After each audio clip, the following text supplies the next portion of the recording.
안녕하세요, 패트릭입니다. 지난 영상에서 저는 제 어린 시절 이야기를 조금 꺼냈죠. 어린 시절 이야기를 하다 보니 이런 생각이 떠오르더라고요. 한 사람이 어떤 삶을 살게 되는지는 그 사람이 어떤 어린 시절을 통과해 왔는지와 깊이 연결되어 있다는 걸요. 뉴스에서 끔찍한 사건을 봤을 때 지금 이야기는 더 와닿을 겁니다. 잔인한 범죄를 저지른 사람들의 이야기를 조금만 들여다보면 그 안에는 거의 예외 없이 억압받았던 시간, 사랑받지 못했던 순간, 혹은 말하지 못한 결핍이 있습니다. 그렇다고 해서 그들의 범죄를 단순히 어쩔 수 없는 정도의 선택이라 말하고 싶진 않습니다. 다만 우리는 이 사실을 통해 이런 생각을 해볼 수 있어요. 사실 이 세계는 원래부터 나뉘어 있던 곳이 아닙니다. 하지만 우리는 늘 선택을 강요받아왔죠. 빛이냐 어둠이냐, 보수냐 진보냐, 선이냐 악이냐, 가해자냐 피해자냐, 이러한 이분법적인 구분들 말이죠. 그리고 그렇게 어느 한쪽에만 서는 법을 배워왔습니다. 하지만 이제는 이 세계가 빛과 어둠이라는 두 거대한 에너지를 축으로 어떤 방식으로 표현되고 있는지, 그리고 그 에너지가 우리 한 사람 한 사람을 통해 어떻게 드러나고 있는지 그 이야기를 저는 해보려 합니다. 그리고 당신이 빛과 어둠을 어떤 방식으로 마주해야 스스로를 치유할 수 있을지 그 힌트를 얻기를 바랍니다. 우리는 오랫동안 빛과 어둠을 종교나 도덕의 언어로 배워왔어요. 가령 빛은 좋은 것이고 어둠은 피해야 하거나 위험한 것, 이런 식으로 말이죠. 그런데 이 개념은 자연을 관찰해보면 금방 무너지게 됩니다.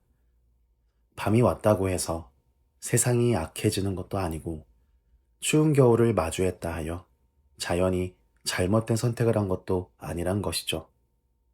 오히려 밤이 없으면 우리는 깊은 휴식을 취할 수도 없고, 겨울이 없으면 땅은 쉬지도 못한 채 다음 계절을 준비할 수 없습니다.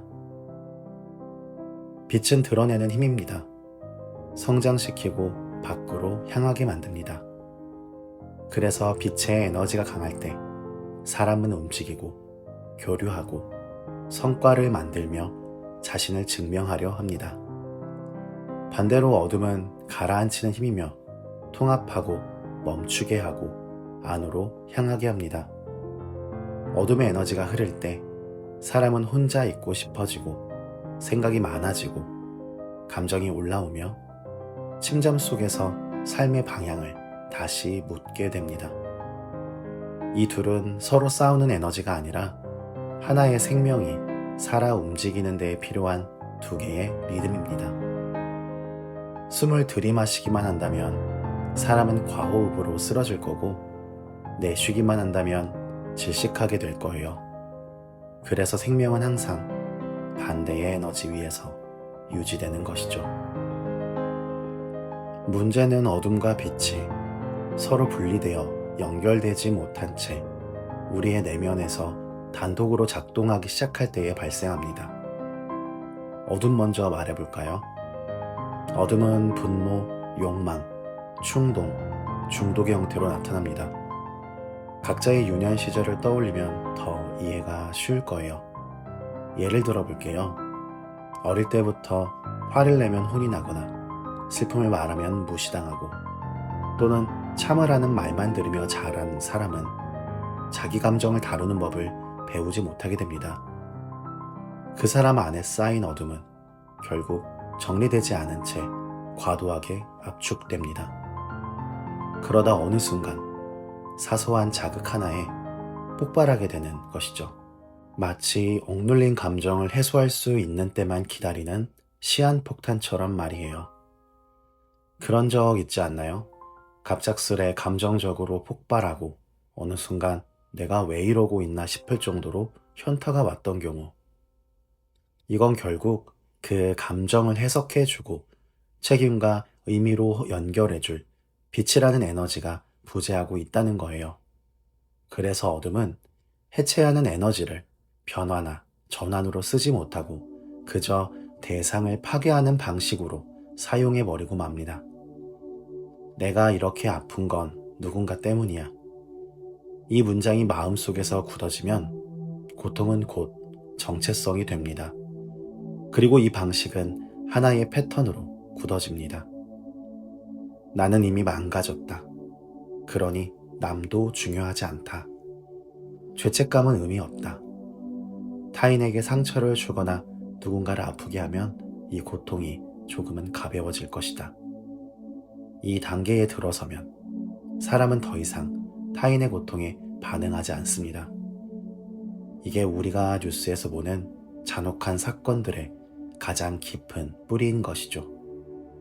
그리고 그 억압된 감정의 깊은 뿌리는 우리도 같은 지점을 공유하고 있다는 거예요. 이제 당신은 알 수 있습니다. 우리가 말하는 악은 분노가 커서 생기는 게 아니라 나의 고통이 아무에게도 닿지 못한 채 고립되었을 때 생겨난다는 것을요. 그런데 반대로 빛만 단독으로 존재하면 아무 문제 없을까요? 빛 또한 과잉으로 작동할 때에 어둠과는 다른 문제가 생겨납니다. 이런 타입의 사람들을 마주하면 보통 그들은 겉으로 보기엔 아무 문제 없어 보입니다. 왜냐하면 성실하고 예의 바르고 책임감 있고 도덕적인 모습으로 비춰지거든요. 하지만 이런 사람들은 어릴 때에 이런 조건을 배웠을 가능성이 큽니다. 착해야 사랑받는다. 문제 일으키면 안 된다. 감정은 억누르고 참는 거다. 그래서 살아남기 위해 그들이 가진 어둠을 가슴 깊이 밀어넣기 시작합니다. 그리고 조건과 형식에 얽매이게 되는 것이죠. 화가 나도 웃고 억울해도 이해하고 분명 불합리해 보이지만 원래 그런 거라며 본인조차 힘들면서 남에게 강요하고 또 무언가를 욕망하지만 그 욕망을 애써 외면하며 살아갑니다. 빛은 원래 유지하는 힘이기 때문에 이 상태가 오래 지속되면 삶은 살아있음이 아니라 우주를 관리하는 시스템의 일부로 전락하게 됩니다. 마음은 지치는데 왜 지치는지 모르는 지경이 되어버리는 것이죠. 형식적으로는 잘 지내는 것 같은데 공허하고 남들이 보기에 문제없는데 의미가 없습니다. 그래서 어느 날 번아웃이 오고 무기력이 오고 내가 뭘 좋아하는지 모르겠다 이런 말도 내뱉습니다. 이 말에 담긴 메시지는 결국 단순한 나약함이 아니라 내면의 어둠이 너무 오래 무시당한 결과이자 이제 나의 진짜 내면을 마주하게 만드는 생명의 긴급한 구조 요청일 수 있어요. 그러면 이 질문을 해볼게요. 진짜 악은 어디서 오는가? 악은 어둠이 아닙니다. 악은 빛과 연결되지 못한 어둠과 깊이 단절된 경험이 겹쳐질 때 나타나는 현상입니다. 어느 한 사람이 자기 고통과 본인을 동일시하고 그 고통의 원인을 밖에서만 찾게 되면서 타인을 말이나 행동으로 공격하고 이로써 아픔이 줄어들 거라 믿게 되는 상태. 정부나 힘 있는 사람들을 그저 비난하고 피해의식에 휩싸여 너와 나로 대립하고 부자와 서민, 나이듦과 젊음의 애매한 경계를 섣부르게 나누고 분열을 조장하는 정치적인 선동에 쉽게 휘둘리기도 합니다. 이때 사람은 공감 능력을 잃습니다. 그래서 악의 본질은 잔혹함이 아니라 단절입니다. 연결이 끊어진 상태, 다리가 무너진 상태, 혼자 남아있다고 믿는 상태. 우리가 세상에서 마주하는 악이라는 존재는 결국 존재의 실패가 아니라 연결의 실패를 이야기하는 것입니다. 그 연결의 시작은 결국 나의 내면에 새겨진 깊은 단절감을 바라보고 그 시간과 기억을 포용하는 것에서부터 시작할 수 있습니다. 마지막으로 우리는 이 질문을 생각해 봐야 합니다. 왜 근원은, 왜 우리의 여정은, 왜 나라는 신성은 이런 고통스럽고 위험한 구조를 허락했을까? 이유는 단순합니다. 분리가 없는 완전한 통합의 상태에서는 경험이 일어나지 않기 때문입니다.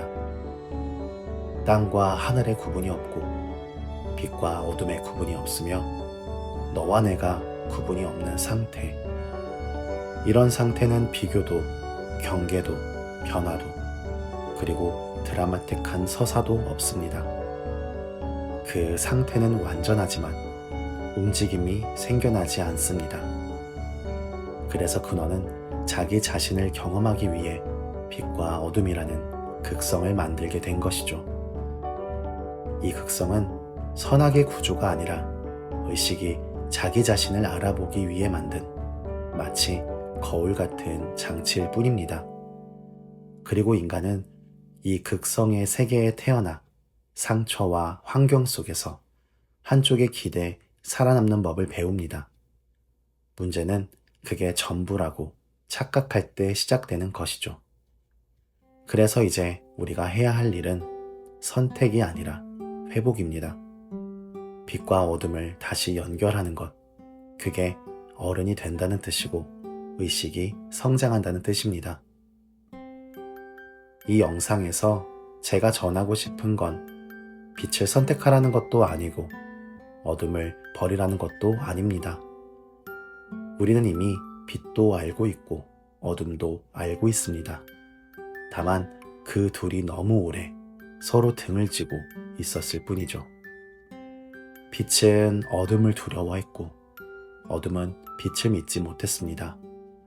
그 사이에서 우리는 선하거나 악한 존재가 아니라 그저 임의로 분리된 채 살아온 인간이었습니다. 당신의 삶, 빛과 어둠을 오가며 그동안 너무 많이 외로웠고 너무 많이 아팠을 거예요. 이제 상처와 과거 속에 머무르지 말고 이 여정을 선택한 자기 자신을 떠올려 보세요. 어둠은 당신의 진짜 감정이었고 빛은 그 감정이 길을 잃지 않게 붙잡아 주려던 힘이었습니다. 이 둘이 다시 연결되는 순간 사람은 더 이상 착해질 필요도 없고 강해질 필요도 없습니다. 그저 오롯이 살아있게 됩니다. 이제 저는 당신께 숙제가 될 만한 질문을 남겨볼까 합니다. 지금 당신 안에서 빛과 어둠은 어떤 메시지를 던지고 있나요? 나에게 빛은 무엇이고 어둠은 무엇인가요? 당신의 어린 시절 마주한 빛과 어둠이 현재의 본인의 모습을 어떻게 만들었나요?